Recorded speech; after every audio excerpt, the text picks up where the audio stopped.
नमस्कार साथियों, मेरा नाम है आर.के. सिंह। संस्कृति आईएएस यूट्यूब प्लेटफॉर्म के magazine summary and analysis series में आप सभी का स्वागत है।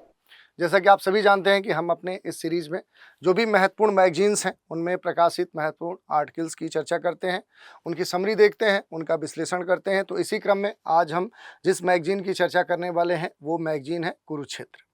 और इस मैगजीन में प्रकाशित जो सबसे एक महत्वपूर्ण आर्टिकल्स है उसी पर हम डिटेल से चर्चा करने वाले हैं, जिसमें खास तौर पे जो सहकारिता है और जो खाद्य सुरक्षा है, जो फूड सिक्योरिटी है, उसी पर एक आर्टिकल प्रकाशित किया गया है। तो उस आर्टिकल के अलग अलग जो विभिन्न आयाम हैं उन पर हम बात करेंगे, उनसे जुड़े हुए जो भी महत्वपूर्ण तथ्य हैं उनका विश्लेषण करेंगे और अपनी जो जानकारी है उसे और रिच करेंगे। तो चलिए स्टार्ट करते हैं, देखते हैं कि आखिर ये जो आर्टिकल है वो क्या है। तो देखिए, एक ही आर्टिकल सबसे महत्वपूर्ण है इस महा वाले जो कुरुक्षेत्र मैगजीन है, और बड़ा ही सारगर्भित इसमें जानकारी दी गई है, महत्वपूर्ण जानकारी दी गई है।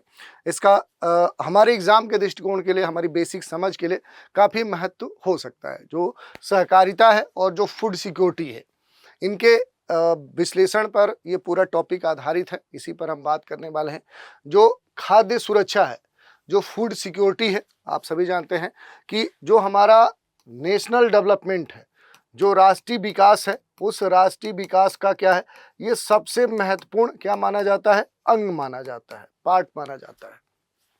और इसका सीधा जो संबंध है वो किससे होता है, तो इसका जो सीधा रिलेशन देखने को मिलेगा हमें, जो संबंध हमें देखने को मिलता है वो अलग अलग विषयों से, अलग अलग क्षेत्रों से देखने को मिलता है। जैसे अगर देखें तो जो पुअर्टी है, जो गरीबी है, उससे इसका संबंध बनता है।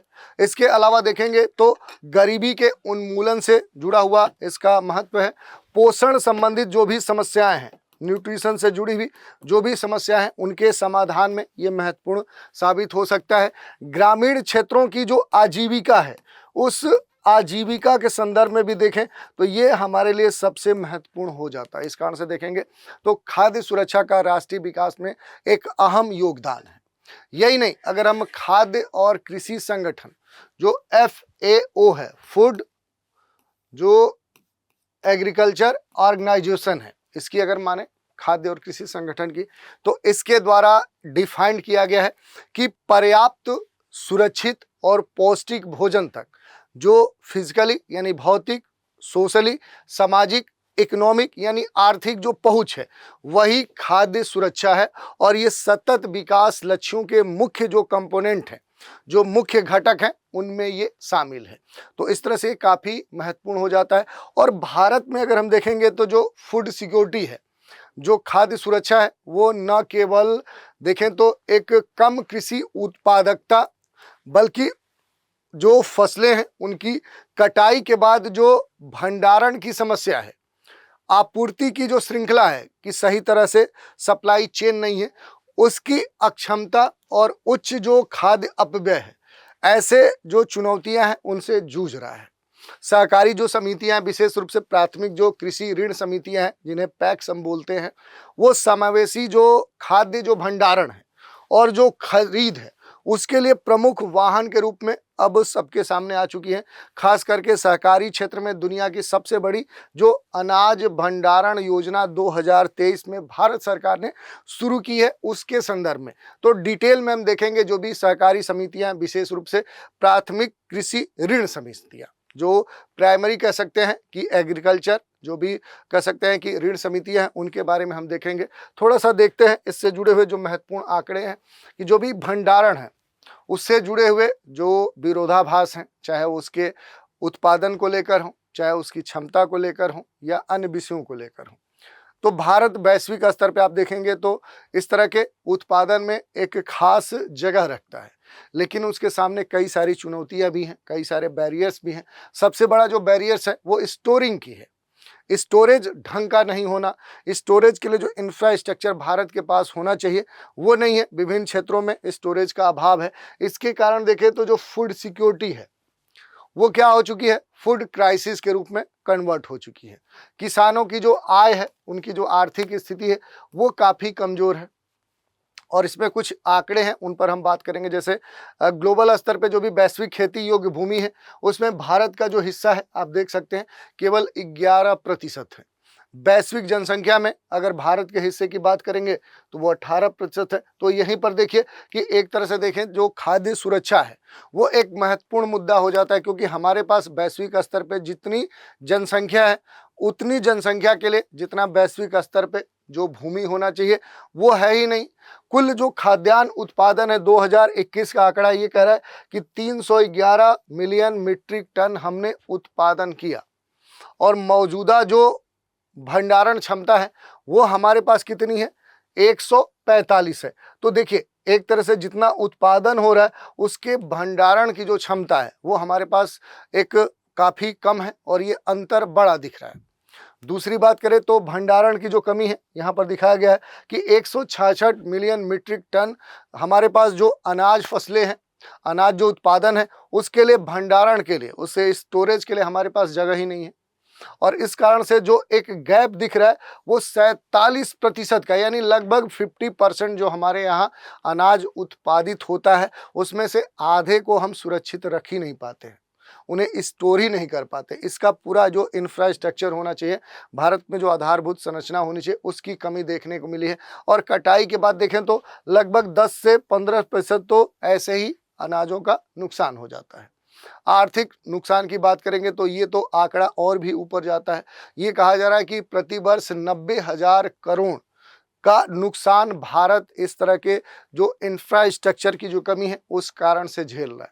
और इसमें जो प्रोडक्शन है, जो स्टोरेज है, इसके बीच में जो एक गैप है वो कहीं ना कहीं जो सेलिंग है, जो बिक्री होता है, खाद्यान्नों की जो बर्बादी होती है, किसानों को जो कम कीमत मिलता है, भारतीय जो खाद्य निगम है उन पर जो बोझ है वो लगातार बढ़ रहा है। तो इस तरह की जो समस्या है उनसे भारत लगातार जूझ रहा है। अब इसके अलावा अगर हम देखेंगे तो एक महत्वपूर्ण जो योजना है वो चर्चा में है। सहकारिता से समृद्धि तक विश्व की सबसे बड़ी जो योजना है वो कौन सी है, अन्न भंडारण योजना है। ये जो योजना है ये कब शुरू की गई थी, तो ये जो योजना है ये 2023 में स्टार्ट की गई थी। पूरी फसल जो है वो पैक्स को एमएसपी पर बेच सके, इसी कारण से ये योजना स्टार्ट की गई थी। उपज को मजबूरी में घाटे से बेचने से क्या हो सके, किसान जो उत्पादक हैं वो बचाए जा सके। फसलों को अगले चक्र के लिए जो ब्रिज फाइनेंस है उसका लाभ वो प्राप्त कर सके, और पैक्स के द्वारा जो किसान निर्मित गोदाम है उसमें उपज का जो भंडारण है वो कर सके। इस कारण से इस तरह की जो व्यवस्था है वो यहाँ पर दी गई थी। यहाँ पर पैक्स आपको समझना होगा, जो भी प्राथमिक जो कृषि, अगर पैक्स की बात करेंगे तो ये क्या है, अगर आप देखेंगे तो जो प्राथमिक, जो प्राइमरी स्तर पे जो प्राथमिक कृषि जो ऋण समितियां हैं वो क्या है, वही यहाँ पर आप देखेंगे तो क्या है, पैक्स हम कह रहे हैं। तो पैक्स के द्वारा जो भी किसान निर्मित गोदाम है उसमें जो उपज है उसका भंडारण कर सके, उस कारण से अन्न भंडारण जो योजना है वो स्टार्ट की गई थी। खाद्यान्न की बर्बादी कम हो और देश में खाद्य सुरक्षा को और मजबूत बनाया जा सके, इसी को ध्यान में रखते हुए इस तरह की जो योजना है ये स्टार्ट की गई थी। प्रस्तावित जो निवेश था शुरू में, जो इसके लिए फंड एलोकेट किया गया था वो क्या था, तो वो 1.125 करोड़ था। लेकिन बाद में देखें तो जो इसमें धीरे धीरे क्या है कि फंड को और इंक्रीज किया गया। भंडारण जो क्षमता है उसमें ये कहा गया कि आगामी 5 वर्षों के लिए, जैसे 2027 में ये 2023 में ये स्टार्ट हुई है, और 5 वर्ष यानी कि 2028, यानी इन 5 वर्षों में ये कहा गया कि 700 लाख टन हम भंडारण जो क्षमता है वो क्या करेंगे, हम विकसित करेंगे। तो जो लक्ष्य है वो तो बड़ा है। अब देखने वाली बात है कि 2025 चल रहा, 25, 26, 27, 28, तो 23 के बाद ये पूरा स्टार्ट हुआ है। तो इन 4 वर्षों में देखें तो आखिर इस लक्ष्य को कितना अचीव किया जा सकता है, ये देखने वाली बात है। और इसमें जो भी रेगुलेशन के स्तर पे पार्टनर्स हैं वो भारत भर में देखें तो लगभग 67,000 जो क्रियाशील, जो इस तरह की प्राथमिक कृषि ऋण समितियां हैं उनको इसके लिए निर्धारित किया गया है। 2025 तक अगर इसके प्रगति की हम बात करेंगे तो 11 राज्यों की 11 जो इस तरह के प्राथमिक जो कृषि ऋण समितियां हैं उनमें गोदामों का निर्माण किया गया। 500 इस तरह की जो भी समितियां हैं उनकी आधारशिला रखी गई और लगभग 576 ऐसी प्राथमिक जो कृषि ऋण समितियां हैं उसके निर्माण शुरू किए गए हैं। और इस तरह के जो समितियां हैं उनका जो कंप्यूटरीकरण है वो भी किया जा रहा है। और संचालनशील जो इस समय प्राथमिक कृषि ऋण समितियां हैं भारत में, उनकी जो संख्या है वो कितनी है, वो 43,658 है। ये जो पहल है जिसकी हम चर्चा करें, अन्न भंडारण योजना, ये पहल क्या है, बी केंद्रीकृत, और इसका जो उद्देश्य है वो स्थानीय जो गोदाम है उनका निर्माण करना, जिससे किसानों के घर के करीब उपज जो होती है, जो फसल उत्पादन होता है उसका स्टोरेज किया जा सके, भंडारण किया जा सके, जिससे परिवहन जो लागत थी, जो ट्रांसपोर्टेशन कास्ट थी, वो उस लागत को कम किया जा सके। फसल कटाई के बाद जो बर्बाद होने की बात कही जा रही थी कि फसल का लगभग 10 से 15% भारत में फसल बर्बाद हो जाती है, उस नुकसान को बचाया जा सके। और सामुदायिक स्तर पे जो भी खाद्य सुरक्षा है, जो एक खाद्य संकट की स्थिति भारत में विभिन्न क्षेत्रों में देखने को मिल रही है, उस खाद्य संकट को खाद्य सुरक्षा में तब्दील किया जा सके। तो इस तरह की बातें देखने को मिली है। इसके अलावा देखें, प्राथमिक जो कृषि ऋण समितियां हैं, इनकी जो भूमिका है, इनकी जो क्षमता है, उस पर अगर हम बात करें तो भारत की सहकारी जो ऋण संरचना है उसमें जमीनी स्तर की ये संस्थाएं मानी जा रही हैं। ग्रामीण किसानों के लिए एक संपर्क का साधन है। इसके अलावा देखेंगे तो भंडारण, इनके अनाज फसलों, इनके घर के समीप जो स्टोरेज है उसकी जो व्यवस्था है वो ये समितियां कर रही हैं। इस कारण से देखें जो ट्रांसपोर्टेशन कास्ट है वो बच रहा है और कृषकों की जो आय है वो बेहतर हो रहा है। भारत में इस तरह की जो भी कृषि कह सकते प्राथमिक कृषि ऋण समितियां हैं, इनकी संख्या अब काफ़ी अधिक हो चुकी है। ये 1.1 लाख से अधिक हो चुकी है। और अब ये कहा जा रहा है कि इससे लगभग देश के 130 मिलियन जो फार्मर्स हैं, जो किसान हैं, वो लाभान्वित हो रहे हैं। खाद्य सुरक्षा में इस तरह के जो भी प्राथमिक कृषि ऋण समितियां हैं उनके कार्य की बात करें तो अनाज की जो सीधी खरीद है उसमें ये महत्वपूर्ण भूमिका निभा रही हैं। और मिनिमम जो सपोर्ट प्राइस है, न्यूनतम समर्थन जो मूल्य है, उस पर ये अनाज कृषकों से खरीदती हैं ताकि उनको बेहतर जो उत्पादन कीमत है वो प्राप्त हो सके। कृषि जो इनपुट है, जो सलाहकार जो सेवाएं हैं वो भी ये उपलब्ध कराती हैं किसानों को। स्थानीय जो भी अनाज भंडारण है कि किसान का जो उत्पादन है उसके आसपास ही अनाज भंडारण की सुविधा की जा सके। एफसीआई पर जो निर्भरता है वो कम किया जा सके। छोटे सीमांत जो किसान हैं उनको, किसानों को क्या किया जाए तो मूल्य जो सुरक्षा है उसके साथ एम्पावर्ड किया जा सके।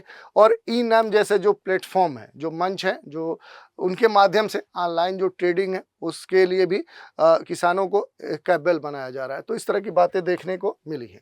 सहकारी समितियों की जो सफलता है उसकी अगर हम कुछ आंकड़ों की बात करें तो अलग अलग राज्यों में देखेंगे तो खास तौर पे चर्चा में है। जैसे तमिलनाडु की बात करेंगे तो यहाँ पर जो भी सहकारी समितियाँ हैं, ये समितियाँ क्या है कि लगभग 94%, 94% उचित मूल्य की दुकानों का क्या करती हैं, प्रबंधन करती हैं। क्या करती हैं, उचित मूल्य की जो दुकानें हैं, जो शॉप्स हैं, उनको मैनेज करती हैं, उन्हें प्रबंधित करती हैं। तो ये एक बड़ा कह सकते हैं कि रोल है। अमूल के बारे में तो आप जानते ही हैं।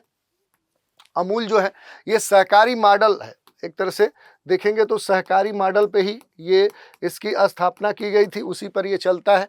और भारत में अगर भारत के डेयरी क्षेत्र की बात करें, दूध क्षेत्र की बात करें तो उसमें इसने क्या कर दी, एक क्रांति ला दी, एक रिवोल्यूशन ला दिया।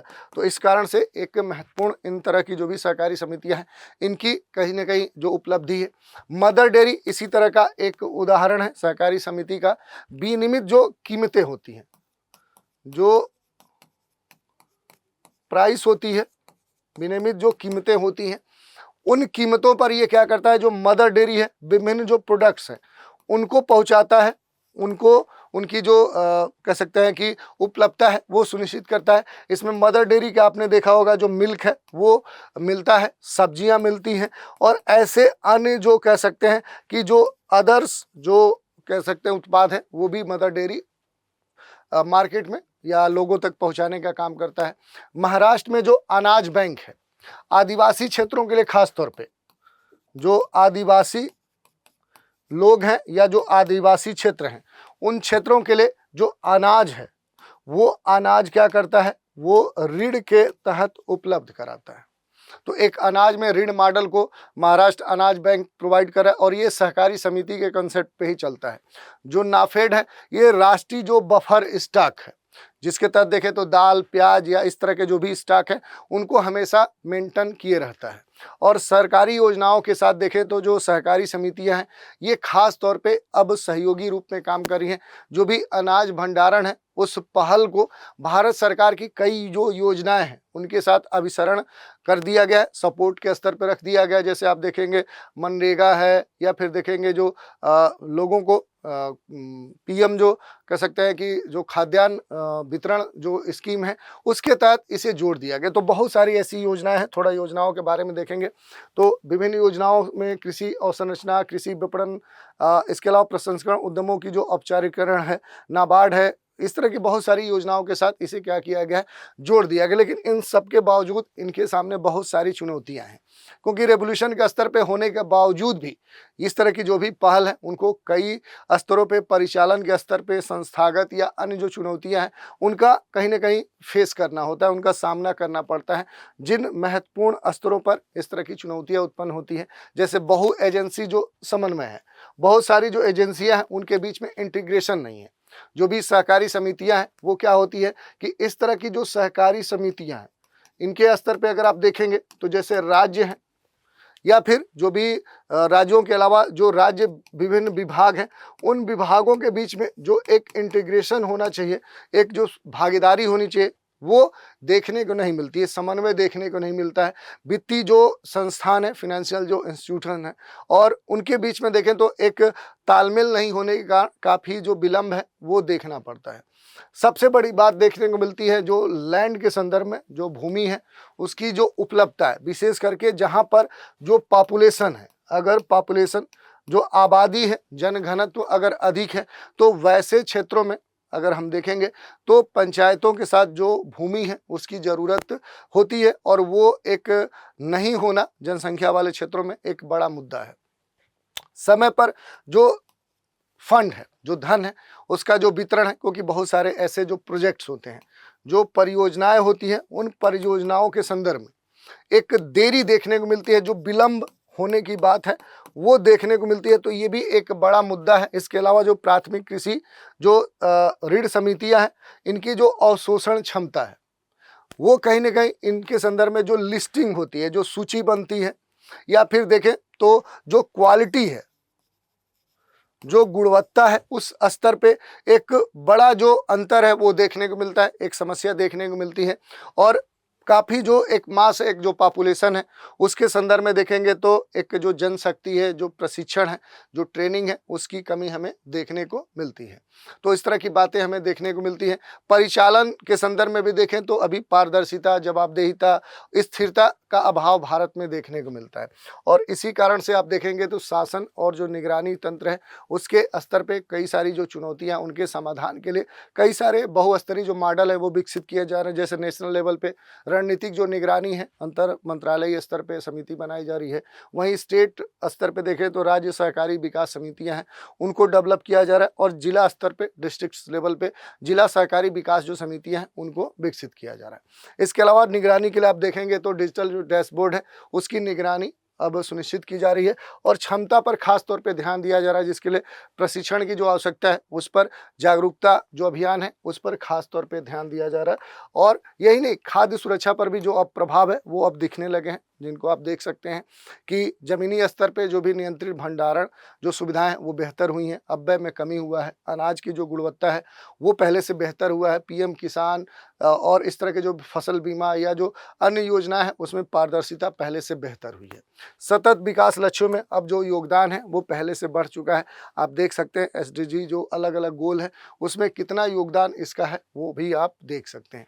ओवरऑल हम निष्कर्ष यही निकाल सकते हैं कि जो भी प्राथमिक कृषि ऋण समितियां हैं, इन समितियों के माध्यम से दुनिया की जो सबसे बड़ी अनाज भंडारण योजना है उसको विकेंद्रीकृत करके, सहकारी समितियों को एम्पावर्ड करके, डिजिटल जो उपकरण है, जो नई प्रौद्योगिकी है उनका समावेशी या समावेशन करके लाभ उठा सकता है भारत। और खाद्य सुरक्षा जो उसकी रणनीति है उसमें एक परिवर्तनकारी जो प्रतिनिधित्व है उसको लागू कर सकता है। समय पर जो फंड का इनफ्लो है, जो अंतर सरकारी या इस तरह के अंतर जो एजेंसियां हैं उनके बीच में जो एक इंटीग्रेशन है, जो समन्वय है, भूमि तक जो पहुंच है, क्षमता जो निर्माण है, उसमें महत्वपूर्ण कदम भारत उठा सकता है। और सहकार से समृद्धि की जो दृष्टि है उसके साथ एक कोलिनियर होकर ये जो समुदाय नेतृत्व वाला जो मॉडल है, ये फसल उपरांत जो उसका पूरा मैनेजमेंट है, जो प्रबंधन है, ग्रामीण विकास है, उसके लिए एक अस्थायी और अनुकरणीय जो ढांचा है वो प्रदान कर सकता है। तो ये काफ़ी महत्वपूर्ण विषय हो सकता है। तो इस तरह से हमने पूरा डिटेल में बात की कि आखिर ये पूरा मामला है क्या। इसके अलावा जो सहकारिता के माध्यम से जो एक समावेशी ग्रामीण जो विकास है उस पर भी हम बात कर सकते हैं। कृषि पर आधारित जो भी ग्रामीण जो अर्थव्यवस्था है उससे संबंधित जो भी प्रणालीगत जो चुनौतियां हैं उनका सामना अब हो रहा है। और कम उत्पादकता, छोटी जो आकार का जो जोत है या इनपुट के स्तर पे, या खराब जो मार्केट से जो हमारा ट्रांसपोर्टेशन जो सप्लाई है, तो इस तरह की जो भी समस्याएं हैं उन पर अब ध्यान दिया जाना चाहिए। भारत में गहरी जड़ें रखने वाली जो सहकारी समितियां हैं, जो कृषि सामूहिक समावेशी और सतत ग्रामीण विकास है, उसके लिए एक महत्वपूर्ण जो परिवर्तनकारी जो कदम है वो उठाया जाना चाहिए। और सहकारिता का जो महत्व है अब तो वो बढ़ता जा रहा है, हम सभी से छुपा हुआ नहीं है। जैसे कृषि की रीढ़ के तौर पे सहकारिता को जाना जाता है। ग्रामीण जो भारत है या अधिकांश जो लोग होते हैं वो कृषि में ही क्या है, रोजगार उन्हें प्राप्त होता है। लेकिन विखंडित जो छोटे जोत हैं, जो खेत का आकार है वो छोटा है, तो संसाधन की कमी एक बड़ा कह सकते हैं कि बैरियर इसमें सामने आ रहा है। सामूहिक जो शक्ति की बात की जाती है, सहकारी जो समितियां हैं, इन समितियों के जो पैमाने हैं वो अर्थव्यवस्था प्रदान करती हैं और ऋण, इनपुट, बुनियादी जो ढांचे हैं, बाजारों तक जो बेहतर पहुंच है, सप्लाई है, किसानों के संदर्भ में देखें उनकी आर्थिक स्थिति मजबूत करने में महत्वपूर्ण भूमिका होती है। और ओवरऑल क्या है, एक समग्र विकास के लिए महत्वपूर्ण होती है। लोकतांत्रिक जो लोकाचार है, सहकारी जो समितियां हैं, इस तरह की क्या है कि लोकतांत्रिक जो भागीदारी है, सामाजिक जो पूंजी है, जो सोशल कैपिटल है, उसको बढ़ावा देने में साझा एक पार्टनर्स के स्तर पे जो जिम्मेदारी है और समावेशी जो विकास है उस परिकल्पना पर आधारित है।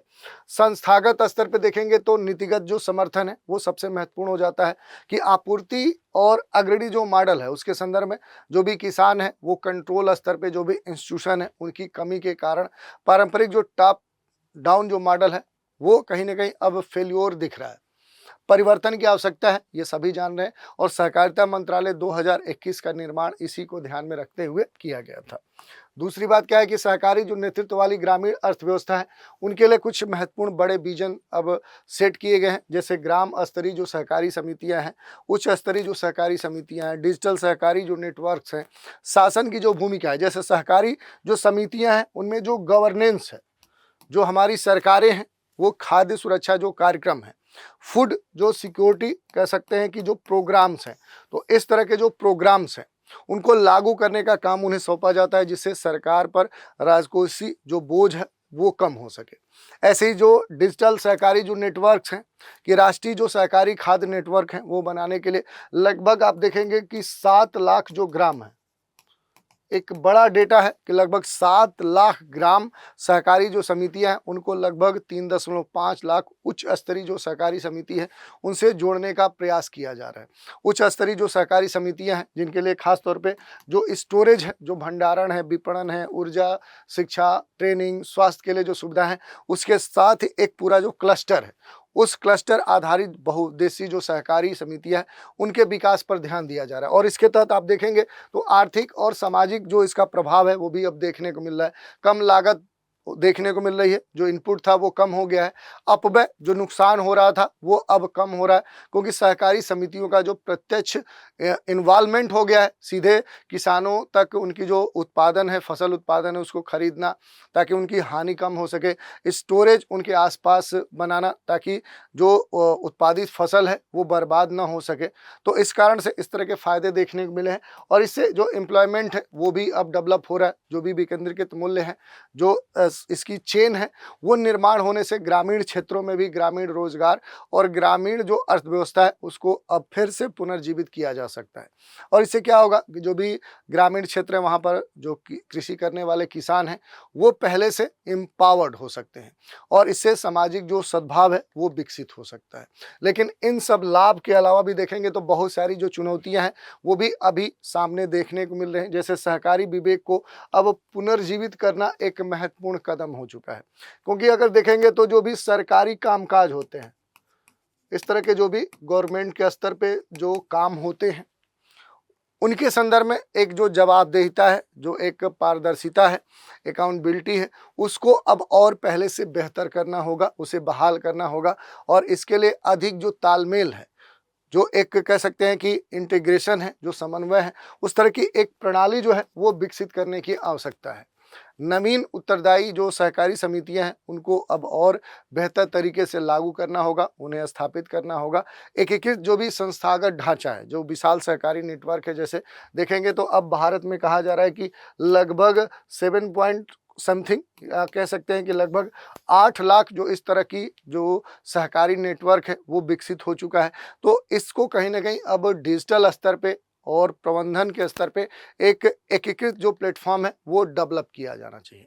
तो ओवरऑल इस विषय का जो निष्कर्ष निकल रहा है वो यही निकलता है कि जो सहकारिताएं हैं केवल आर्थिक संस्थाएं नहीं हैं, बल्कि सामूहिक जो एक सशक्तिकरण है, जो कह सकते हैं पारिस्थितिकी है, उसके तहत क्या हो रहा है कि अब प्रबंधन और सामाजिक जो सद्भाव है उसके साधन के रूप में अब ये सबके सामने आ चुकी हैं।